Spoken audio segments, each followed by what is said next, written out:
Hello বন্ধুরা, আজকে 31শে মে এবং আমাদের গাঙ্গেয় দক্ষিণবঙ্গে ঠিক 30 তারিখের দিকে প্রচণ্ড ঝড় বৃষ্টিপাত হয়েছিল ঠিক 2 চব্বিশ পরগনার দিকে, 2 মেদিনীপুর, বাঁকুড়া, পুরুলিয়ার বেশ কিছু অঞ্চল এবং কলকাতার দিকে খুব হালকা আকারে বৃষ্টিপাতও হয়েছে এবং বিশেষ করে ঠিক সকাল থেকে আংশিক মেঘলা ছিল এবং দুপুরের পর থেকে ক্রমশ কালো করে মেঘ করে এসে ক্রমশ উপকূলের দিকে প্রচণ্ড আকারে ঝড় বৃষ্টিপাত হয়েছে। এছাড়াও আমাদের আলিপুর আবহাওয়া দপ্তর থেকে জানা যায় তাপমাত্রা অনেকটাই কমে গেছে ঠিক কলকাতার আশপাশে সর্বোচ্চ তাপমাত্রা, এবং আগামী 24 ঘন্টার মধ্যে কলকাতার দিকে সর্বোচ্চ তাপমাত্রা থাকার সম্ভাবনা রয়েছে 33 থেকে 34 ডিগ্রির আশপাশে এবং পশ্চিমের জেলাগুলিতে প্রায় 38 থেকে 39 ডিগ্রির আশপাশে। এবং আমাদের ঠিক আমাদের আলিপুর আবহাওয়া দপ্তর থেকে জানাচ্ছে দক্ষিণ পশ্চিম মৌসুমী বায়ু ক্রমশ সক্রিয়ভাবে তা ক্রমশ এগিয়ে আসছে ঠিক আমাদের কেরালা উপকূলের দিকে, এবং আগামী দুদিনের মধ্যে কেরালার দিকে বর্ষা প্রবেশ করে যাবে এবং তামিলনাড়ুর দিকে বর্ষা প্রবেশ করে যাওয়ার সম্ভাবনার কথা জানিয়ে দিল আমাদের আলিপুর আবহাওয়া দপ্তর থেকে। এবং আমাদের গাঙ্গেয় দক্ষিণবঙ্গে পাক বর্ষার বৃষ্টিপাত শুরু হয়ে যাওয়ার সম্ভাবনা রয়েছে 6 তারিখ থেকে 8 তারিখের মধ্যে। এবং আমরা আলিপুর আবহাওয়া দপ্তর থেকে এটাও জানাচ্ছে আমাদের উত্তরবঙ্গের দিকে ঠিক 8 থেকে 10 তারিখের মধ্যে ঠিক আমাদের উত্তরবঙ্গের দিকে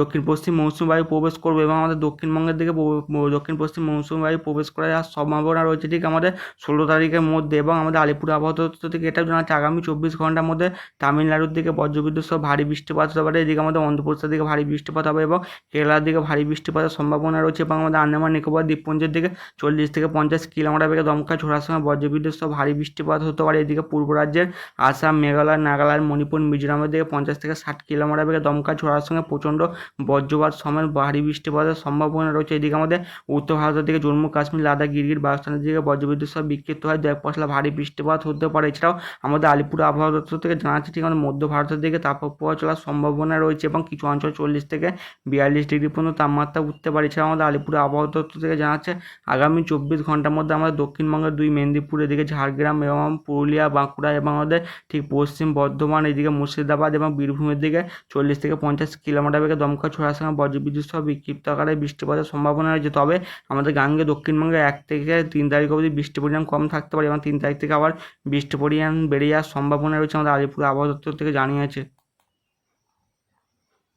ECMWF মডেল দেখা যাচ্ছে আজ বিকেল 4টের দিকে আমাদের গাঙ্গে দক্ষিণবঙ্গের কলকাতা আশপাশে হালকা থেকে মাঝারি বজ্রবিদ্যুৎ সহ বিক্ষিপ্ত আকারে বৃষ্টিপাত হতে পারে। উত্তর 24 পরগনার দিকে হালকা থেকে মাঝারি বৃষ্টিপাত হবে, ক্যানিং, বারুইপুর, ডায়মন্ড হারবার, হলদিয়া বজ্রবিদ্যুৎ সহ বিক্ষিপ্ত আকারে বৃষ্টিপাতের সম্ভাবনা রয়েছে। তারই মধ্যে বজ্রবিদ্যুৎ সহ বিক্ষিপ্ত হয় 2-1 পশলা ভারী বৃষ্টিপাত হতে পারে বাঁকুড়ার দিকে, ধানবাদ, জামশেদপুরের বেশ কিছু অঞ্চলে, এদিকে পুরুলিয়া, এছাড়াও আমার চন্দ্রকোনা, সারেঙ্গার দিকে এবং বর্ধমানের কিছু অঞ্চল এবং 2 মেদিনীপুর, ঝাড়গ্রামের দিকে একটু বৃষ্টির পরিমাণ বেশি থাকতে পারে। এবং আমাদের উত্তরবঙ্গের ঠিক উত্তর দিনাজপুর এবং দক্ষিণ দিনাজপুর এবং দার্জিলিংয়ের দিকে হালকা থেকে মাঝারি বজ্রবিদ্যুৎ সহ বিক্ষিপ্ত আকারে বৃষ্টিপাত হতে পারে। এদিকে পূর্ব রাজ্যের ঠিক আমাদের নাগাল্যান্ড, মণিপুর, মিজোরামের দিকে বজ্রবিদ্যুৎ সহ ভারী বৃষ্টিপাত হবে। এদিকে আমাদের বাংলাদেশের ঠিক পূর্ব ভাগের দিকে চট্টগ্রাম, কক্সবাজারের দিকে ভারী বৃষ্টিপাত লক্ষ্য করা যেতে পারে। এদিকে মায়ানমারের দিকে বজ্রবিদ্যুৎ সহ ভারী থেকে 2-1 পশলা অতি ভারী বৃষ্টিপাত হতে পারে। এবং আগামী 4 দিনের মধ্যে আমাদের মায়ানমারের দিকেও বর্ষা প্রবেশ করে যাওয়ার সম্ভাবনা রয়েছে। তারই ফলে আমাদের মায়ানমারের দিকে পাক বর্ষার বৃষ্টিপাত শুরু হয়ে গেছে এবং আমাদের কেরালার দিকে পাক বর্ষার বৃষ্টিপাত শুরু হয়ে গেছে। আগামী 3 থেকে 4 দিন ধরে বৃষ্টিপাত হচ্ছে কম বেশি করে এবং আগামী 48 ঘন্টার মধ্যে কেরালায় দিকে তামিলনাড়ুর দিকে বৃষ্টির পরিমাণ আরও বাড়ার সম্ভাবনা রয়েছে। সঙ্গে 40 থেকে 50 কিলোমিটার বেগে দমকা ঝড় বইতে পারে ঠিক মাদুরিয়ার দিকে, বেঙ্গালুরুর দিকে হতে পারে এবং চেন্নাইয়ের বেশ কিছু অঞ্চল। এবং আজ সন্ধ্যে 6টা থেকে 7টার দিকে ঠিক আমার দক্ষিণ ভারতের দিকে বজ্রবিদ্যুৎ সহ ভারী বৃষ্টিপাত হতে পারে বেঙ্গালুরুর বেশ কিছু অঞ্চল এবং আমার জম্মু কাশ্মীর, লাদাখ, এইদিকে আমার নিউ দিল্লির দিকে বজ্রবিদ্যুৎ সহ 2-1 পশলা ভারী বৃষ্টিপাত হতে পারে। আর সোমবার ঠিক দুপুর 2টো থেকে 3টের মধ্যে আমার 2 চব্বিশ পরগনার দিকে হালকা থেকে মাঝারি বজ্রবিদ্যুৎ সহ বিক্ষিপ্ত আকারে বৃষ্টিপাত হতে পারে। দার্জিলিংয়ের দিকেও বজ্রবিদ্যুৎ সহ বিক্ষিপ্ত ভারী বৃষ্টিপাত হওয়ার সম্ভাবনা রয়েছে। এবং সোমবার ঠিক সন্ধ্যে 6টা থেকে 7টার মধ্যে আমাদের দক্ষিণবঙ্গে ঠিক কলকাতা, এদিকে হলদিয়া এবং 2 মেদিনীপুর, ঝাড়গ্রামের দিকে বজ্রবিদ্যুৎ সহ বিক্ষিপ্ত ভারী বৃষ্টিপাত হতে পারে। চন্দ্রকোনা দিয়ে খড়গপুর এবং সারেঙ্গার বেশ কিছু অঞ্চলে বাংলাদেশের দক্ষিণ ভাগের দিকে ঠিক আমাদের খুলনা, এদিকে আমাদের ঝিনাইদহ, এদিকে বরগুনার দিকে, ঢাকার দিকে, এছাড়া আমাদের মোংলার দিকে, এদিকে সাতক্ষীরা, কালীগঞ্জ, এদিকে চিতলমারির দিকে, বরিশালের দিকে, ভোলার দিকে বজ্রবিদ্যুৎ সহ ভারী বৃষ্টিপাতের সম্ভাবনা রয়েছে। এবং আমাদের 1 তারিখ থেকে গাঙ্গেয় দক্ষিণবঙ্গে বৃষ্টির পরিমাণ কমে যাবে, 2 তারিখের দিকে খুব হালকা আকারে বৃষ্টিপাতের সম্ভাবনা আছে দক্ষিণবঙ্গে। তবে আবার 4 তারিখ থেকে গাঙ্গেয় দক্ষিণবঙ্গের দিকে বজ্রবিদ্যুৎ সহ ভারী বৃষ্টিপাত হতে পারে, বিশেষ করে 2 চব্বিশ পরগনা, কলকাতা, হাওড়া, হুগলি থেকে প্রচণ্ড ভারী বৃষ্টিপাত চলবে 4 থেকে 5 তারিখের মধ্যে। এবং 5 তারিখের দিকেও আমাদের গাঙ্গেয় দক্ষিণবঙ্গে দফায় দফায় বজ্রবিদ্যুৎ সহ বিক্ষিপ্ত আকারে বৃষ্টিপাতের সম্ভাবনা রয়েছে। এবং 6 তারিখ থেকে বৃষ্টির পরিমাণ আরও বাড়ার সম্ভাবনা রয়েছে, মানে পাক বর্ষার বৃষ্টিপাত শুরু হয়ে যাবে 6 তারিখের পর থেকে আমাদের কলকাতার আশপাশে।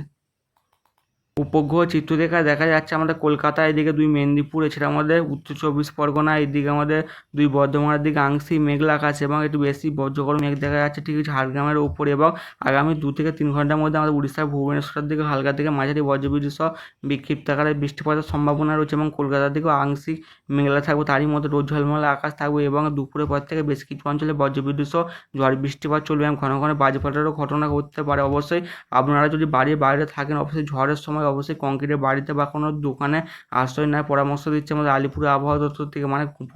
খুব ঘন ঘন বাজপাড়ার ঘটনা ঘটতে পারে। এমনিতেই বজ্রপাতে প্রায় 7 থেকে 8 জন মানুষ মারা গেছে ঠিক 29 তারিখে যে ঝড় বৃষ্টিপাতটি হয়েছিল তারই ফলে।